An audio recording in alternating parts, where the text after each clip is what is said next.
Testing 1 2. Testing 1 2. We on? We on? You sure?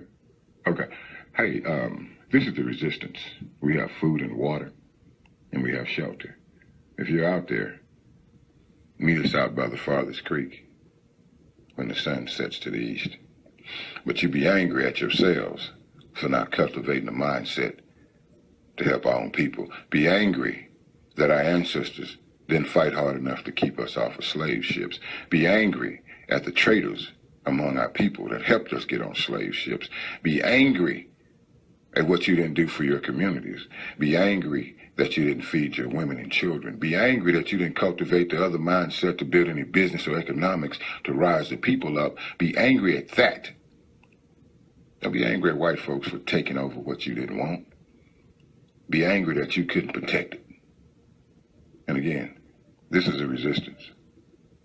And we have food, water, shelter, and medical supplies. Peace, peace, Hotep, Amen, Somoy B, Ashe, Islam, Black Power, power to the people. You are now rocking with QP the Preacher on Humanity Inc. videos. I am the CEO and founder of Humanity Inc., the CEO and founder of Green Lions, and the founder and head pastor of Afro Theology. Don't forget to subscribe to my channel. Make sure you hit that like and that share button. Today we're going to be talking about Tyler Perry Studios. And no, this is not a video of how a black man puts on a dress and acts like a woman, or how it promotes negativity of black situationships. This is about black power and black economics. Tyler Perry is a writer, director, producer, and media mogul. And he just opened up a new movie production studio. People are saying it's the first African-American owned studio. However, we have predecessors such as Oscar Micheaux, Tim and Daphne Reed, and they had their studio was New Millennial Studios. It was 60 acres in Virginia, and they sold it for about $1.5 million in 2015. But Tyler Perry Studios, it has no proprietary partners, and it has no corporate backing. He bought it, and he owns it full out. What he has done could usher in a new era for black entrepreneurship, focused on self-sustainability, self-made independence, and alliance amongst black entrepreneurs. A quote from Tyler Perry: "To direct movies, to get acclaim and win all these awards is great, but there's something more than that. What changes everything is ownership." And that's what I'm talking about with Afro Theology. We have to own everything. We have to own our food sources, where we get our health services from, where we get our transportation from, and our media. So this studio is just great. The past few decades, Tyler Perry single-handedly built an empire of popular plays, movies, TV shows that established him as one of the most successful black filmmakers in history. Supporting his work was a fiercely loyal, primarily African-American audience and his relentless drive. He produced, wrote, directed, and often starred in his projects. He's self-made. Self-made.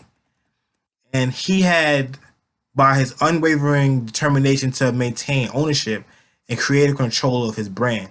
Tyler Perry said, "While you're fighting for a seat at the table, talking about the Oscars so white, I said, y'all go ahead and do that. But while y'all fighting, I'm gonna be out in Atlanta building my own." That's what we supposed to be doing. We have to be integrated, because that's how society works. But we have to have our culture segregated so we can build on our culture and our economic base. And once we build on that, then we go out to major cities and we integrate. The people, you see the Jews do it. They have their little Jewish towns. They have hospitals in Jewish language. They have their school buses, Jewish language and Hebrew, Yiddish. They have their school buses, their schools. They even have their own police are the ones who patrol their neighborhoods, man. Like, we don't do that. We don't take control of our community. We think it's a free fall. That's how we've been trained to think. And we gotta build Black Wall Streets everywhere. That's the only way. We have Little Italy. We have Chinatown. We don't have no black town. We gotta put in this work. So he purchased the land for $30 million. It is 330 acres, and it's in Fort McPherson area of Atlanta. And his studio is bigger than Paramount, it's bigger than Warner Brothers, and it's bigger than Disney combined. You heard what I said? It's bigger than all three of them combined.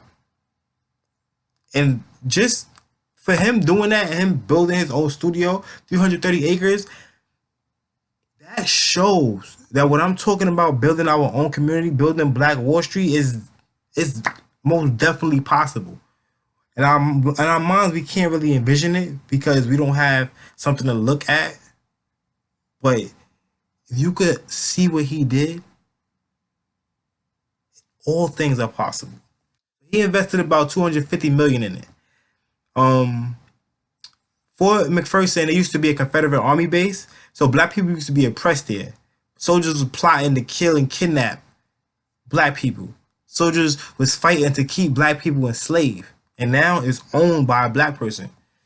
This studio has already filmed productions such as Marvel's Black Panther, Pitch Perfect 3, The Walking Dead, The First Man, I think Bad Boys as well, the latest one, and many other of Tyler Perry's projects such as The Haves and the Have-Nots.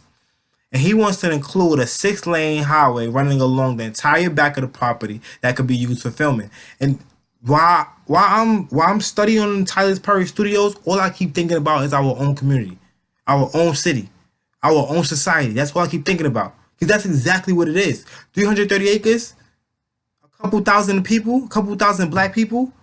We set up our own schools, set up our own hospitals, our own transportation network inside the community and outside to major cities.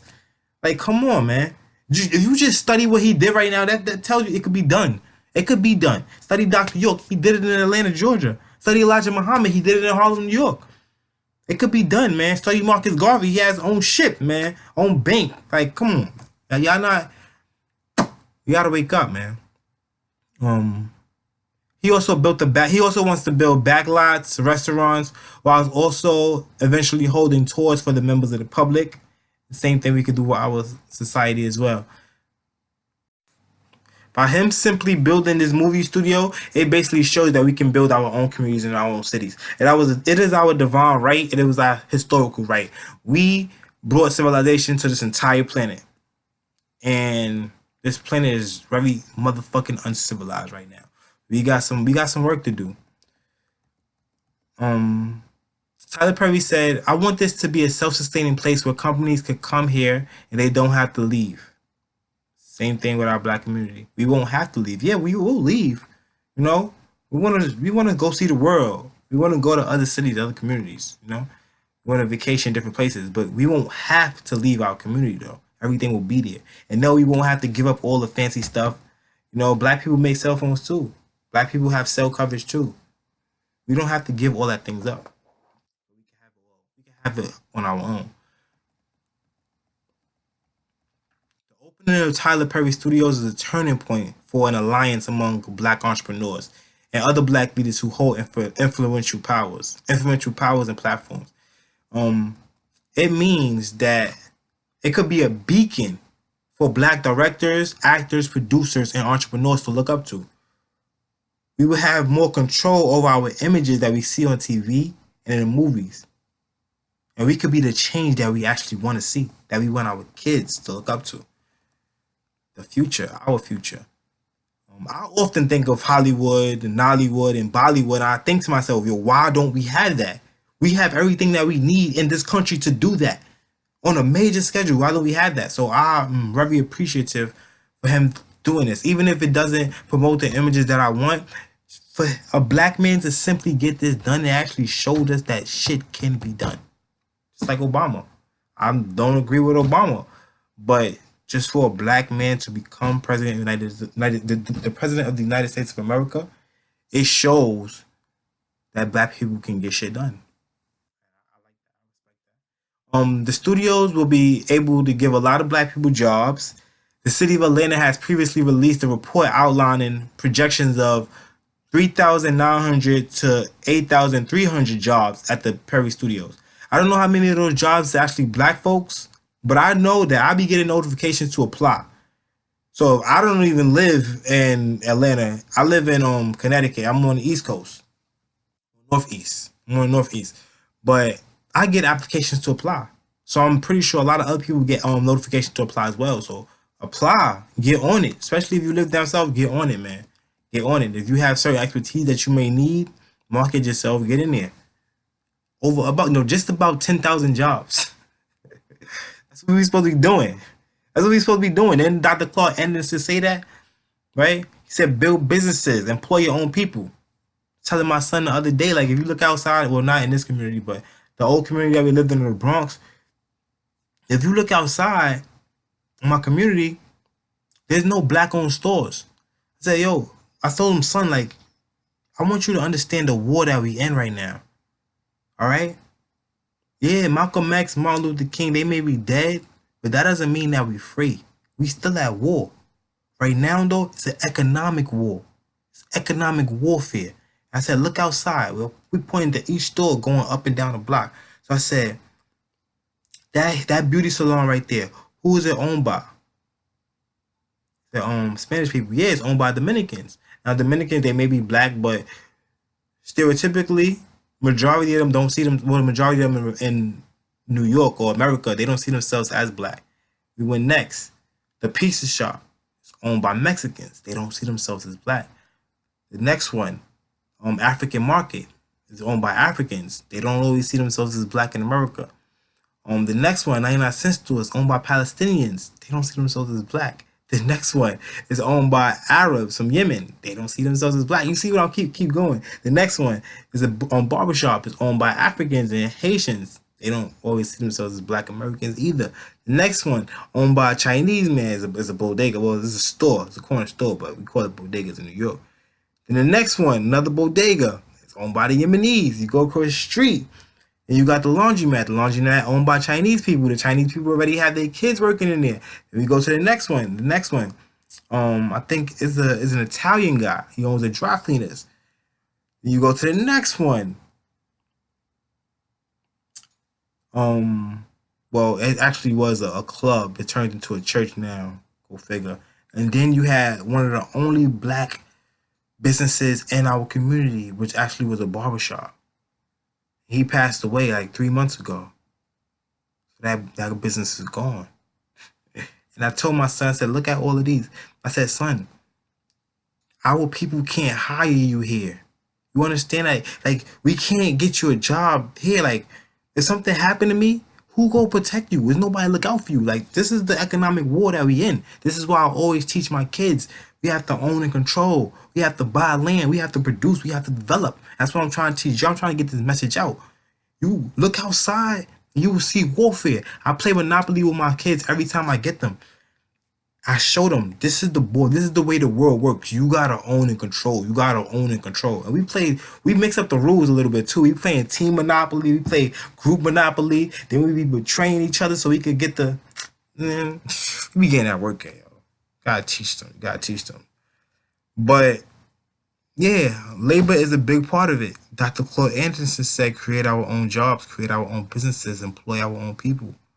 With this studio, it opens up close to 10,000 jobs, man. That's production right there. Now, many people attended the opening, but the Obamas wasn't there, surprisingly. I don't know why, but it seemed something pretty big for that they should have been there. But Jay and Bay was there. Oprah was there. Jeezy was there. Spike Lee was there. Mayor Keisha Lance Bottoms was there. United States Representative Maxine Waters was also in attendance, and she had actually wrote a congratulations letter. And in the letter, she was addressing her additional efforts to aid Black entrepreneurship via her development of the first subcommittee on diversity and inclusion in the history of the U.S. Congress geared towards fighting for true diversity, inclusion, and entertainment in media and all other industries. I don't know if Barron Allen was there. Hopefully he was there though. Hopefully he was. Most likely he was. Perry also signed a new deal with BET to aid in the goal of developing relationships with more Black scriptwriters and producers. Now, I know BET not owned by Black people no more. It's owned by Viacom, which is owned by the Zionist Jews. Hey, you gotta do business, man. You gotta make that money. So I was talking about the integration. It had to be a segregation aspect of it, in which we keep our culture segregated, so we can actually build on that culture, and we teach our people how we treat each other, how we treat the rest of the world, how we always come first, how we learn about our group economics, right? And then we have to integrate with the rest of the world, and one of those ways is economics. So we signed a deal with BET. Also, he started a streaming service with BET. They got to get that money. I'm gonna leave y'all with one more quote from Tyler Perry. If I see more of us own what we produce, and I'm in any way responsible for that, then I feel I would have done something. He said, that's what Oprah did for me. And if I can do that for other people behind me, then I've done all I want to do. Because that is what's going to change this entire industry. He said industry. That's what's going to change this entire world. On what we produce. Don't forget to subscribe and like. Make sure y'all share. It's QP the Preacher. I'm out. Peace.